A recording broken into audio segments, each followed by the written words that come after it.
Et maintenant, mesdames et messieurs, le prochain, c'est la grosse tête de l'humour de Pointe-Noire.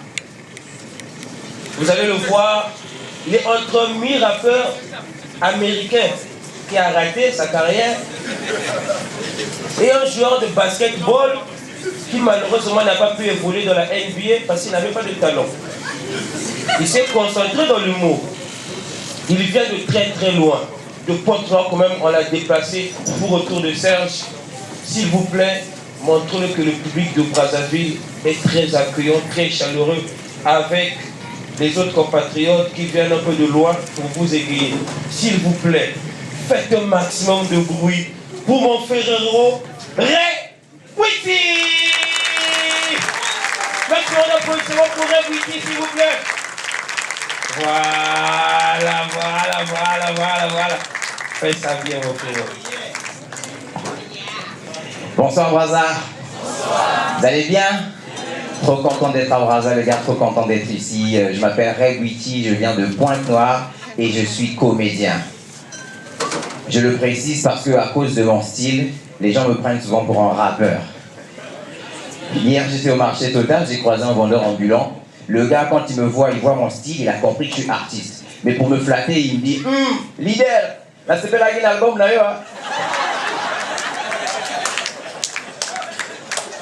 Moi, je lui dis, mais je suis pas musicien, je suis comédien. Il me dit, Yamone dans le beat, album là, c'est Kawana.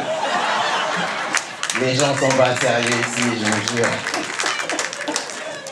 Brazzaville me dépasse toujours, Brazzaville. Je suis très content chaque fois que je suis ici, mais il y a juste un petit truc qui vraiment me dépasse quand je suis à Brazza, tu vois. Chaque fois que je suis à Brazza, je me sens un peu dépaysé. C'est-à-dire, j'ai l'impression d'être dans un autre pays. Parce que ici, 80% des gens parlent lari, vrai ou faux? Et moi, je comprends pas le lari. Du coup, j'ai l'impression d'être dans un pays étranger où tout le monde parle une langue étrangère. Tu vois ce que je veux dire? J'ai l'impression d'être en Russie et tout le monde parle russe. Donc tout ce que j'écoute, c'est mamakou, mamakou, mamakou. Et je comprends rien, tu vois. Sérieux. Et bizarrement, les laris, ils sont vraiment comme des Russes, hein. Ils ont des similitudes. Parce que, tout comme les Russes, les laris aussi, ils se fâchent très vite. Un lari, tu peux juste lui dire bonjour, le gars, il pète un câble, il dit atidasa, atidasa, atidasa. Je lui dis, calme-toi mon frère, c'est une conversation logique entre deux adultes, on peut trouver un compromis. Or, le lari, plus tu lui parles français, plus il s'énerve, tu vois. Et là, il va te sortir, laissez-moi finir, la phrase que tous les laris vénères sortent. Il va te dire, mamakou, wawiri. Le gars, il te dit, mamakou, wawiri. En fait, il insulte ta mère et il te demande si tu as compris. Je sais pas si vous avez compris le truc. Donc le gars, il insulte ta mère et il te demande si tu as compris. Il te pose la question. Il s'attend à quoi après cette question? Que tu lui dises de répéter la question peut-être? Ou encore que tu lui dises merci de t'intéresser à ma mère, je lui transmets tes salutations. Les gars, ils sont pas sérieux, les gars. Non, si elle est allée dans la salle, applaudissez pour vous-même. Vous êtes incroyables. Sérieux. Moi, ça me dépasse. Ici à Brazza, tout le monde parle lari. Moi, je vous ai dit qu'hier, j'étais au marché Total, n'est-ce pas? Et pour y aller, j'ai pris un bus, tu vois. Donc, quand j'arrête le bus, je monte. Le chauffeur de bus, il me dit « Aboubatere ». Moi, je lui dis « Désolé, je vais à Total, je vais pas à Aboubatere ». Il me dit « Zoba quoi, Aboubatere. Aboubatere, c'est pas un arrêt de bus. Aboubatere, ça veut dire comment tu vas ?» J'ai dit « Désolé, je comprends pas lari ». Il me dit « Amenge Zoba quoi. » Je monte dans son bus, on continue le trajet. On arrive à Total, le gars il me dit Coca. Moi je lui dis si tu offres des boissons, c'est mieux de me donner un Fanta, je bois pas de Coca. Il me dit allez, douga. Les laris sont incroyables. Vous êtes incroyables les gars. Non. Qui êtes-vous? Non mais les laris sont incroyables. Et bizarrement les laris ont colonisé tout le monde ici à Brazza, tu vois. J'étais choqué de voir que même les Sénégalais ici parlent lari. Moi, je suis logé à Mukondo. Un quartier éclaté, je l'avoue, tu vois. Un artiste comme on me loge à Mukondo. Merde, Serge, je t'en veux pour ça. Il m'a logé à Mukondo au milieu des laris. Je me sentais vraiment dépaysé, tu vois. Je vais chez un Sénégalais, un bon matin, j'avais envie de grignoter, tu vois. J'arrive chez le Sénégalais, je lui dis, excuse-moi, donne-moi un demi-pain au beurre. Le Sénégalais, il me fait un G. Je dis, c'est un Sénégalais, ça? Je dis, frère, ce que je veux, c'est un demi-pain au beurre. C'est-à-dire, ce pain-là, tu le coupes en deux, tu mets le beurre, c'est tout. Il me dit, tu beaucoup, tu as dit pas à beurre. Malade, le Sénégalais, il a été colonisé. Les Larry sont forts. Non mais sérieux, vous êtes vraiment forts, tu vois. Et moi, ce que j'aime chez les Larry, c'est leur fierté, ok? Ça, je vous encourage, les gars. Les Larry sont fiers. Peu importe où ils sont fiers d'eux, ils sont fiers de leur langue maternelle, ok? Un Larry, même s'il va en Europe, il parlera toujours Larry. Moi, j'ai un ami, l'année dernière, il est allé en France. Dès qu'il arrive en France, depuis l'aéroport, il prend son téléphone hein, devant les blancs. Il m'appelle en Larry. Hein, Banyami, hein, Kumputuzela, Biga Biga, Boala Zatoma quoi. Je ne rentre plus au pays. Dites au président que désormais je suis un Parisien. J'ai dit Sam Tamara, s'il te plaît, rentre au pays. Soulever les cartons en France, c'est pas une carrière, vraiment. Et si tu crois que quelqu'un d'autre, dis-lui aussi de rentrer parce que il avait une belle carrière au Congo. Waouh, vous êtes magnifiques les Larry, je vous adore, tu vois. Moi j'ai un ami Larry, je l'aime bien, et il est ici à Brazza, tu vois. Moi chaque fois que j'arrive à Brazza, il me dit, hey, frérot, quand t'arrives, viens me voir, tu vois. Et le gars, il vit à Mayanga. Bon, pour ceux qui connaissent pas Mayanga, je vous explique. Mayanga, c'est le dernier quartier de Brazzaville, ok? Après Mayanga, c'est le pool. C'est-à-dire, quand tu es à Mayanga, tu regardes du côté du pool, tu peux voir des ninjas en train de sauter dans les arbres. En train d'envoyer des shurikens comme ça. Et si tu observes bien, tu vas voir le village de Konoha, tu vois. Là où Naruto il a fait sa formation de ninja. Et au-dessus de l'école de Konoha, tu vas voir le chef de ninja, le Hokage, lui-même, Tumi. Il est là en train de faire des trucs de ninja. Nimbo, Funatensei, camouflage dans la brume. Et justement, il est fort en camouflage, c'est pourquoi le gouvernement n'arrive pas à le trouver. Tu vois ce que je veux dire? Un vrai ninja, le gars. Donc le gars, il me dit, t'arrives à Brazza, viens chez moi. Il m'a invité à Mayanga, tu vois, pour aller manger. Toute sa famille est Larry, sa mère, ses parents, tout ça, toute sa famille est Larry. Donc il m'invite à Mayanga pour manger Larry. Bon, je sais pas si ça se dit manger Larry. Moi j'ai déjà mangé chinois, j'ai déjà mangé italien, mais manger Larry, c'était ma première fois, tu vois. Donc j'arrive chez eux, sa mère me sert un plat. Nickel, je m'assois, je mange, je remarque que le plat, il est amer. Il y avait un légume que j'avais pas encore mangé. Ils appellent ça les chinia. Vous connaissez? En français, c'est des asperges, ok? Donc je mange, je remarque que le repas, il est amer. J'appelle la maman, je dis, excuse-moi maman, je sais pas s'il y a un problème, mais ton repas, il est amer. Elle me dit, mon fils, c'est les à mange, ça soigne. Je dis, mais à la base, je suis venu pour manger, je suis pas venu pour me soigner, qu'est-ce qui se passe? Qui t'a dit que je suis malade? Je t'ai pas demandé un traitement antibiotique, maman. Sers-moi à manger. Elle me dit, ah d'accord, c'est pas grave, si tu n'aimes pas ça, on va te donner autre chose. Ils m'ont donné un autre plat, j'ai beaucoup aimé, ça s'appelle le tobamburi. Vous connaissez? J'ai trop aimé ça, j'ai mangé jusqu'à la fin, c'était super bon. Après, je demande à mon pote, dis-moi, c'est quoi ce plat? Il me dit, c'est du tobamburi. J'ai dit, ok, explique. Il dit, en fait, toba, ça veut dire saka saka. Mburi, ça veut dire pourri. Donc, tobamburi, c'est du saka saka pourri. Je dis, quoi? Il me dit, laisse-moi t'expliquer. En fait, on prend les feuilles de saka saka, on met sur les tôles pendant une semaine, exposé au soleil, à la pluie et aux microbes. Après une semaine, on récupère, enfin, c'est encore très bon, on peut manger.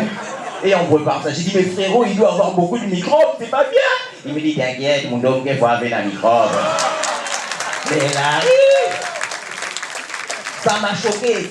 Non, mais moi, j'étais traumatisé, j'étais là, genre, mais je vais mourir, j'ai mangé des microbes. Il y a sa maman qui vient me voir, elle dit, mon fils, qu'est-ce qui se passe? J'ai dit, maman, est-ce que tu as encore tes chinia? Elle me dit, oui. J'ai dit, ça soigne? Elle me dit, oui. J'ai dit, donne-moi ça parce que je suis malade. Donne-moi tes chinia. Non, sérieux. La bouffe des Larry, c'est traumatisant. Mais après, les Larry, c'est vrai, c'est un peu machin, mais c'est rien face au quinoa. Hein. Le mois dernier, j'étais à Kinshasa pour un spectacle. Vraiment, les Quinois, ils sont au top. Vraiment, les Larry, c'est rien face aux Quinois.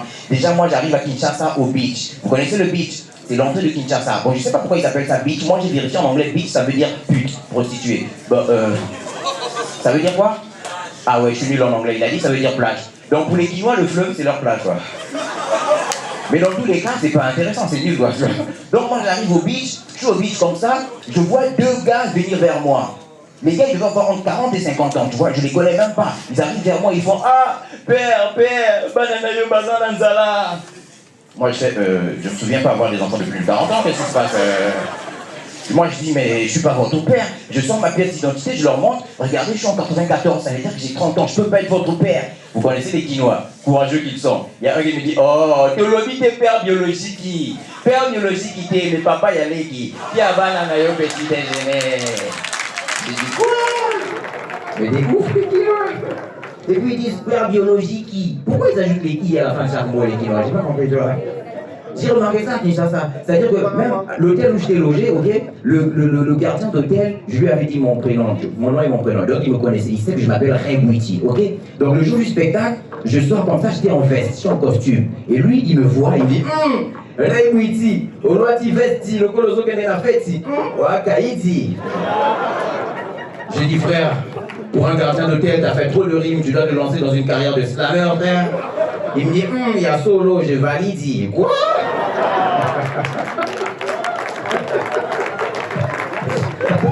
Ils sont incroyables, les Quinois. Les Quinois, dans toutes les situations, ils font tout pour vous raqueter de l'argent, tu vois. Donc, on allait au spectacle, le chauffeur qui était censé nous prendre, il est venu, il nous a pris à l'hôtel et puis il nous a emmené au spectacle. En route, on a croisé un policier routier. Les policiers routiers de Kinshasa, c'est vraiment, ils sont terribles. Ils sont prêts à tout pour vous prendre de l'argent, même quand vous êtes en règle. Le policier nous arrête, il dit, dossier permis. Le chauffeur est dans le dossier, tout est complet. Est-ce que vous en avez un route de secours, là? Le chauffeur, il dit oui, vous en avez un route de secours, il compte le corps qui est la route de secours. Ah. Est-ce que vous en avez tous de premiers? Après, il y a un truc que j'ai remarqué à Kinshasa, soyez pas choqués, je vais terminer par là, soyez pas choqués, j'ai remarqué qu'à Kinshasa, il y a plus de gays là-bas qu'ici, d'accord? Là-bas, il y a beaucoup d'homosexuels, je sais pas pourquoi, ne me posez pas la question, tu vois. Et j'ai été vraiment surpris parce qu'il y a un de mes amis quinois qui m'avait emmené dans un resto gay. Je ne savais pas à la base que c'était un resto gay, ok? Là-bas, le propriétaire du resto, il est gay. Les cuisiniers sont gays. Les serveurs sont gays. Même les clients sont gays. Moi, je savais pas, ok? J'arrive au resto, je mange avec mon pote. Et je remarque un peu des gens assez, tu vois, à la Rihanna, quoi. Ils sont là, around the world, girl. J'ai dit, ok. Non, pas de problème. Après, je demande à mon pote, mais qu'est-ce qui se passe? Je trouve que les gens, ils sont trop doux ici. Il dit, non, c'est un resto gay. Je dis, quoi? Resto quoi? Il dit, ouais, c'est un resto gay. J'ai dit, donc le cuisinier aussi, il est gay? Il me dit, oui. J'ai dit, j'ai mangé la nourriture d'un gay. Il me dit, il est où le problème? Je prends mon téléphone, j'appelle mon pote à Pointe-Noire, mon meilleur ami. Il dit, frérot, tu vas pas le croire, j'ai mangé la nourriture d'un gay. Il me dit, ouais, calme-toi, je savais que ça allait arriver un jour ou l'autre. Alors dis-moi, tu as apprécié? Je dis, qu'est-ce que tu racontes? Tu parles comme si tu as déjà mangé la nourriture d'un gay? Il me dit, c'est pas le sujet. Alors dis-moi, est-ce que tu l'as fait avec ou sans préservatif? J'ai dit, frère, est-ce qu'on parle de la même bouffe là? On parle de la même bouffe là? Non mais sérieux, à Kinshasa, il y a beaucoup de gays, je termine par là. Et moi, comme j'ai des tresses et des boucles d'oreilles, on m'a aussi pris pour un gay. Bizarrement. J'avais pris un bus à Kinshasa, je monte dans le bus, je suis assis. Le client derrière moi, il demande son arrêt. Le bus s'arrête. Il me touche à l'épaule, le gars. Il me fait, excusez-moi, mademoiselle. Je me retourne, je dis quoi? Il voit ma barbe, il me dit, ah, désolé, madame. Je dis, merde, t'as abusé, frérot. Vraiment, là, t'as abusé, tu vois. Le même bus, je suis en train d'évoluer, il y avait un autre client assis à côté de moi. Lui, quand il me voit, il me trouve chelou, tu vois, il se dit que je suis gay. Donc le gars, il pousse. Moi, quand j'avance, il pousse. Après, à un moment donné, il y a eu une secousse dans le bus, ma main est tombée sur sa cuisse. Il fait, oh! Domino qui pédale, Domino comme il y a 10 aboués. Toi, on a qu'à t'abus au Singapore. J'ai dit, calme-toi. C'est pas ce que tu penses, frère, calme-toi. En plus, c'était une erreur. Dis pas ça. Et je suis pas gay. Qu'est-ce qui te prouve que je suis gay? Il me dit, ish. Osa ma fille. Osa Nasuki. Oana Bilo comme Atoi. En plus au Singapore, j'ai dit wow. C'était pas intentionnel, tu vois. Le gars, il commence à aller dans tous les sens. Moi, je lui dis, hey, désolé frère, j'ai pas fait exprès. Je sors mon téléphone, je lui montre ma photo à moi, ma femme et mon enfant. Je dis, regarde frère, j'ai une famille, je peux pas être gay. Il me dit, toi, il est la banda que vous avez père de famille, mais la banda beaucoup passé à Banto. Je dis, quoi? Au Bosani, papa va Kardashian. Moi je pète un câble, le receveur se retourne, il me regarde, il me dit Nini Gaga. Après le receveur voit mon habillement, il me dit André Yosa, artiste, leader, ça s'appelle un album d'ailleurs. Merci beaucoup, c'est Rebouiti, passez une bonne soirée.